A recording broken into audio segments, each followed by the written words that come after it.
Malaysia Airlines Flight 370. The disappearance of Malaysia Airlines flight MH370 is still an unsolved aviation mystery. Today we are going to discuss major events linked to MH370's disappearance. MH370 was an international passenger flight operated by Malaysia Airlines. The aircraft was a Boeing 777-2H6ER, its serial number was 28420. It was the 404th Boeing 777 produced by company and first flown on May 14, 2002. It was delivered as a new plane to Malaysia Airlines on May 31, 2002. The aircraft was powered by two Rolls-Royce engines and was able to carry 282 passengers. It had flown for 53,471.6 hours and 7,526 cycles including takeoffs and landings, and had not been involved in any major incidents or accident. MH370 was carrying 12 crew members, all Malaysian, and 227 passengers from 14 different nations. Pilot of MH370 was 53-year-old Captain Zahiri Ahmad Shah. He joined Malaysia Airlines as a cadet pilot in 1981. He had been a top-rated instructor and examiner since 2007. He had a flying experience of 18,365 hours. A young 27-year-old First Officer Fariq Abdul Hamid was the co-pilot of MH370. He had total 2,763 hours of flying experience. Other 10 cabin crew members were also Malaysian citizens. There were total 227 passengers on board, out of them 153 were Chinese, 38 Malaysian, and remaining 38 passengers were from different nationalities, including 3 Americans, 6 Australians, and 2 Canadians. The flight was scheduled in the early morning of Saturday, March 8, 2014, from Kuala Lumpur, Malaysia, to Beijing Airport, China. It was scheduled to depart at 0:35 MYT and arrive at 6:30 Central Standard Time. The planned flight duration was 5 hours and 34 minutes, which would consume an estimated 37,200 of fuel. The MH370 carried 49,100 kilograms of fuel, allowing an endurance of 7 hours and 31 minutes.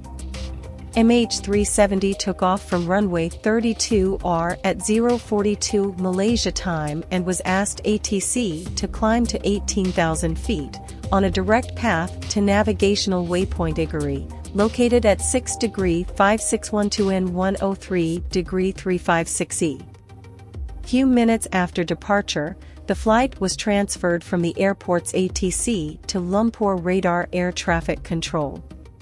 At 0:46, Lumpur Radar asked Flight 370 to climb to 35,000 feet.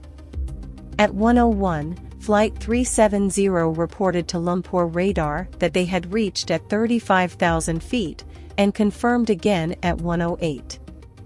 The aircraft's final transmission was an automated report, sent using the aircraft communications addressing and reporting system at 1:06 Malaysia time. According to this data, total fuel remaining was 43,800. The last verbal communication to air traffic control occurred at 1 hour 19 minutes and 30 seconds, when Captain Zahiri confirmed a transition from Lumpur Radar to Ho Chi Minh ATC.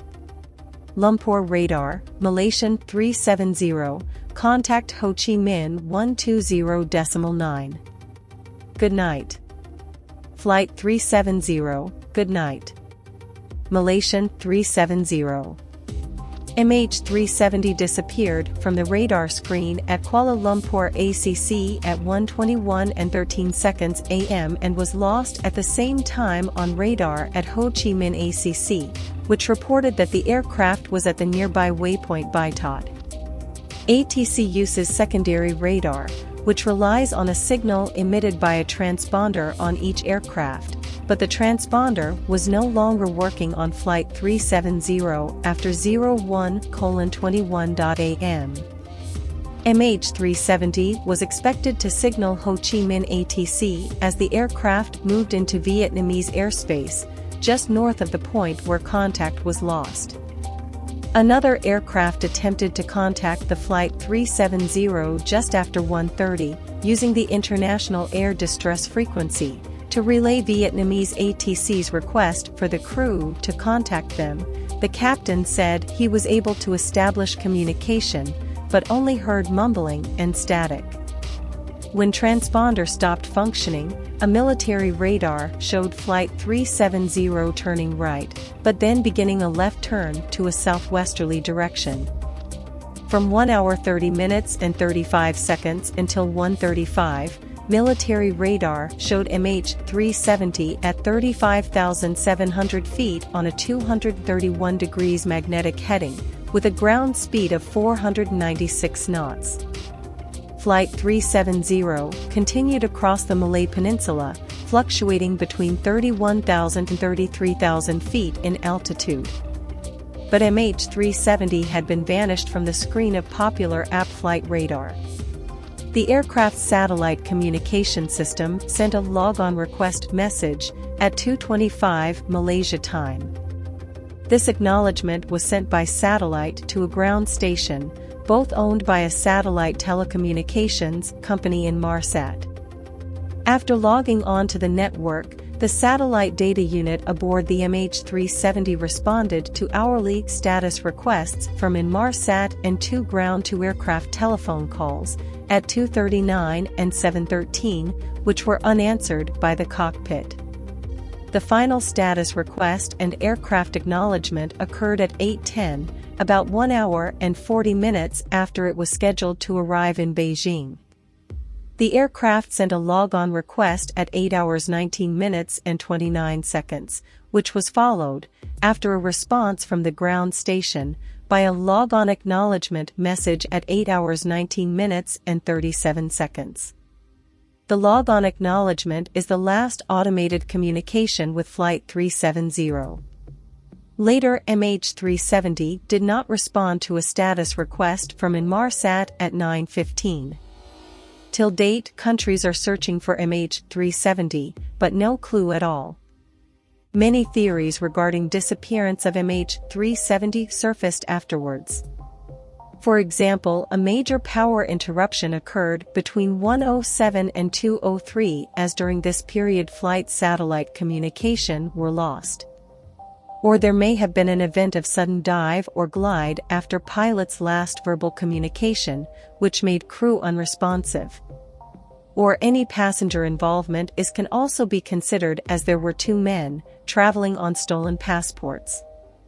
Or a blast event can also be considered, as there was shipment of lithium-ion batteries aboard. Whatever was the case, MH370's disappearance is still a mystery, needs to be solved.